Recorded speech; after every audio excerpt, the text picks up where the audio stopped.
A CPI continua sua trajetória de indiciamento do presidente da República e seus ministros, como seu líder de governo, como também seu líder de governo na Câmara Federal, deputado Barros, do Paraná.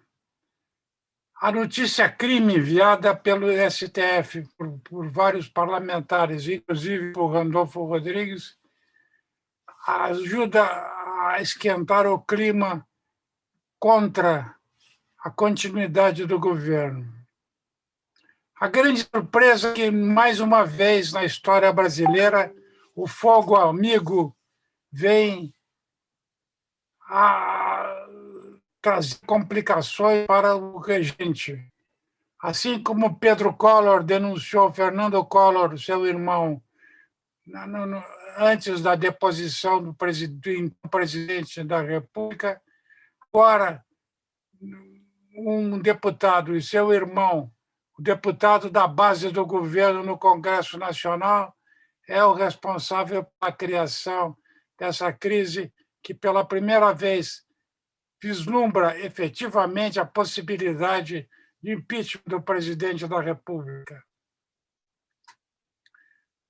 O deputado Ricardo Barros tem um histórico razoável de lobista, o frentista das negociações envolvendo medicamentos e testes de Covid junto ao Ministério do Trabalho e da Saúde, desde o tempo em que foi ministro da Saúde do governo Temer, no interregno Temer no poder.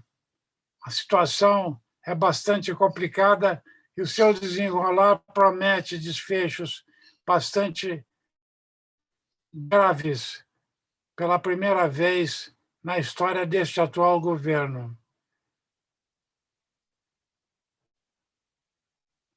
A situação tende a se agravar com o super pedido de impeachment a ser apresentado nessa quarta-feira, amanhã, junto às lideranças do Congresso. Mais de 100 pedidos repousam sob as gavetas de Arthur Lira. Espera-se que esse super pedido tenha tramitação. Difícil prever, de qualquer forma, um grande desgaste para o governo e um grande alerta para as oposições do que se exige de comportamento frio, racional e calculista em função das contradições que envolvem o próprio governo. O orçamento secreto corre o risco, por outro lado, de ser vetado na sua execução pelo STF, que está o analisando. Sem dúvida, o orçamento secreto fere as normas de procedimento da execução do orçamento a partir da votação pelo Congresso Nacional e espera-se alguma retificação por parte do STF quanto à matéria. O projeto de lei 2337 de 2021 é a reforma tributária apresentada pelo ministro Guedes ao presidente Arthur Lira da Câmara de Deputados. Trata de, pela primeira vez, depois de 1996, trata-se da primeira vez da lei que tributa lucros e dividendos. O projeto prevê 20% sobre lucros e dividendos, e Arthur Lira já se manifestou que prefere 15%. Os demais itens, como, por exemplo, suspensão da declaração simplificada para vencimentos até R$40 mil por ano, torna a vislumbrar que há uma barganha. Aumento da isenção para R$2.500 mensais, sobra a reposição da declaração completa nos vencimentos acima de 40 mil. O governo dá com uma mão e tira com a outra. Quanto a outras taxações, especialmente das operações de natureza financeira junto à Bolsa de Valores e outros fundos de investimento, ainda são nebulosas, porque, mesmo anunciadas para o governo, devem receber inúmeras emenda por parte dos parlamentares.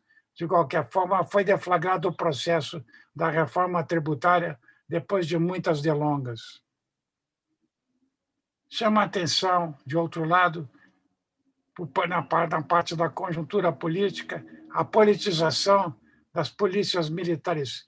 Estudos recentes sobre as redes sociais acessadas por policiais militares, especialmente nas esferas das polícias militares dos estados, prova que a maioria dos oficiais, suboficiais, tem acesso a redes direitistas de sustentação do governo, amplamente a favor de mecanismos não democráticos na sustentação do regime. Isso é um alerta para todas as forças políticas, especialmente aqueles que sustentam governos estaduais de oposição ao atual presidente da República, mas que dispõem de polícias militares alinhadas ideologicamente ao governo.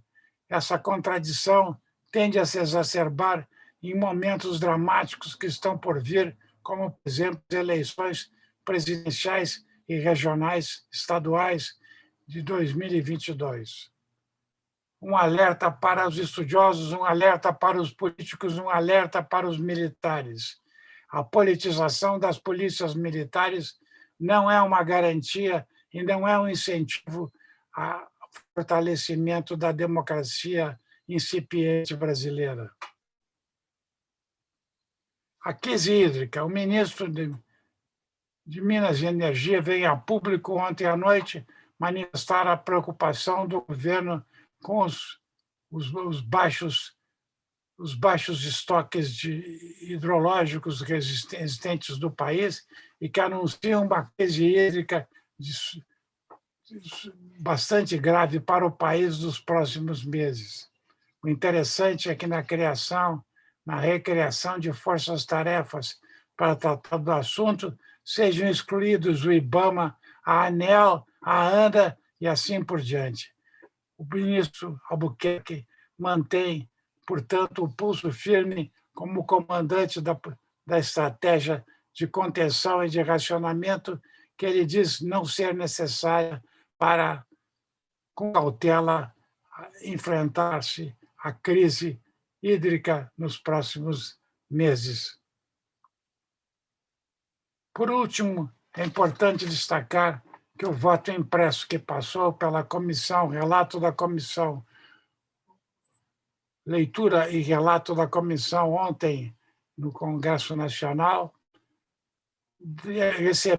não recebeu o aval de 11 partidos políticos, que formam a grande maioria do Congresso. Portanto, o destino da emenda do voto impresso são as gavetas, é a gaveta do presidente do Congresso Nacional, ministro-presidente do Congresso Nacional, deputado Arthur Lira. Não há chance de aprovação dessa emenda e, portanto, teremos, em 2022, a realização das eleições conforme os trâmites vigentes atualmente. É isso aí.